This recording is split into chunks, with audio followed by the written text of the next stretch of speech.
عنوان: بند صندوق کا راز۔ بہت عرصہ پہلے بغداد کے نواحی گاؤں میں ایک نیک دل مگر غریب نوجوان سالم رہتا تھا۔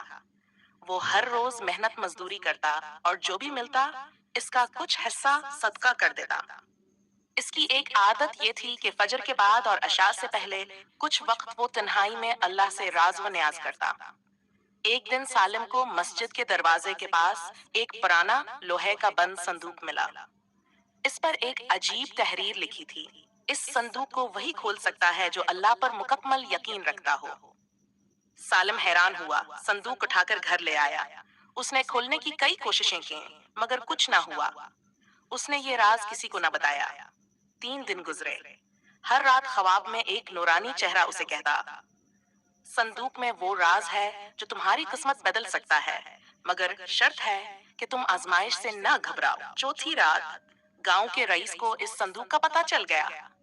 وہ سالم کے گھر آیا اور بولا: یہ صندوق مجھے دے دو، بدلے میں سونے کی تھیلیاں لے لو۔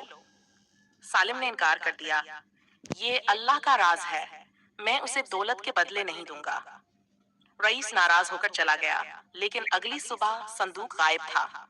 سالم کا دل ٹوٹ گیا، مگر اس نے اللہ سے شکایت نہیں کی، صرف دعا کی: اے میرے رب، تو ہی بہتر جانتا ہے، اگر وہ صندوق میرے لیے تھا تو واپس آ جائے گا۔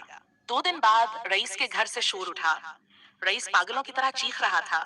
لوگوں نے دیکھا صندوق کھلا ہوا پڑا ہے، لیکن اندر کچھ نہیں۔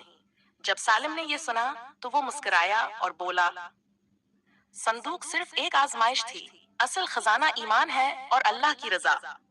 اسی دن گاؤں میں ایک مسافر آیا جو دراصل خلیفہ کے خاص درباریوں میں سے تھا۔ اس نے سالم کی سچائی، صبر اور ایمان کو دیکھا اور بغداد جا کر خلیفہ کو بتایا۔ چند ہفتوں بعد سالم کو دارالحکومت بلایا گیا اور اسے ایک اہم منصب پر فائز کر دیا گیا۔ آزمائش اکثر نعمت کی شکل میں آتی ہے۔